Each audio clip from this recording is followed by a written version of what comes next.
স্বঘোষিত পুষ্পা আদালতে ভিজে বেড়াল, দাপুটে তৃণমূল নেতার গলায় মিনমিনে সুর। মঙ্গলবার ডায়মন্ড হারবার মহকুমা আদালতে পেশ করা হয় তৃণমূল নেতা জাহাঙ্গীর খানকে। কঠোর নিরাপত্তায় ডায়মন্ড হারবার আদালতে নিয়ে আসা হয় ফলতার বেতাজ বাদশাকে।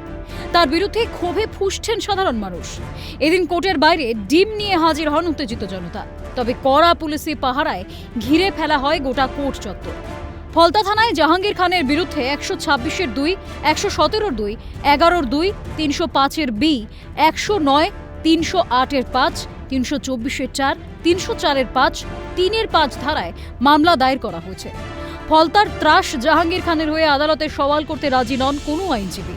এদিন ডায়মন্ড হারবার ক্রিমিনাল কোর্টের বার অ্যাসোসিয়েশনের পক্ষ থেকে জানানো হয় জাহাঙ্গীর খানের হয়ে কোনো আইনজীবী আদালতে দাঁড়াবেন না। উনি হচ্ছেন একজন নটোরিয়াস ক্রিমিনাল।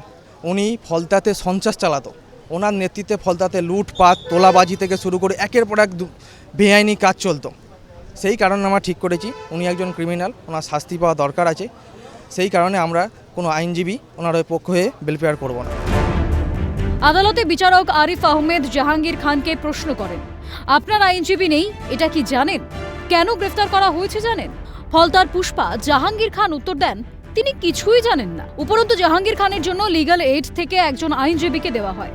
পুলিশের তরফে 14 দিনের হেফাজতের আবেদন করা হয় আদালতে। তবে জাহাঙ্গীর খানকে 5 দিনের পুলিশি হেফাজতের নির্দেশ আদালতে। এদিন আদালতে উপস্থিত ছিলেন আইনজীবী তথা বিজেপি বিধায়ক দেবাংশু পান্ডা। ভোটের ময়দানে 2026 বিধানসভার পুনর্নির্বাচনে তৃণমূল প্রার্থী জাহাঙ্গীর খানের বিপরীতে প্রতিদ্বন্দ্বিতা করেন তিনি। জাহাঙ্গীর খানকে কোর্টে প্রোডাকশন হয়েছিল, একটা মামলা ছিল যাতে 109, যেটা হচ্ছে আইপিসি 307 ধারাতে, এবং সেই ধারাতে প্রোডাকশন হয়েছিল। প্রোডাকশন হওয়ার পর পুলিশ পিসি চেয়েছিল। লার্নেড কোর্ট সমস্ত কিছু দেখে শুনে, দুপক্ষের কথা শুনে 5 দিনের পিসি অ্যালাউ করেছেন এবং আয়োগকে জিজ্ঞেস করেছিলেন বাইরে যাওয়ার দরকার আছে কিনা। আয়োগ এই মুহূর্তে কিছু বলতে পারেননি এবং বলেছেন যদি বাইরে যাওয়ার দরকার থাকে আরও পরবর্তীকালে পিটিশন করতে উনি অ্যালাউ দেখবেন। মেনলি ধারা ছিল যেগুলো ছিল সেগুলো হচ্ছে থ্রেট, ভয় দেখানো, বাড়ি লুটপাট করা এবং হচ্ছে মারধর করা এবং মারধর করে মেরে ফেলা। ফলতার ত্রাস জাহাঙ্গীর খানের বিরুদ্ধে আরও অভিযোগ দায়ের হতে শুরু করেছে। কোনো আইনজীবী তার পাশে দাঁড়াতে নারাজ। সর্বহারা অভিষেকের ডান হাত জাহাঙ্গীর খান। ফলতার পুষ্পার তর্জন গর্জন ধূলিসাৎ।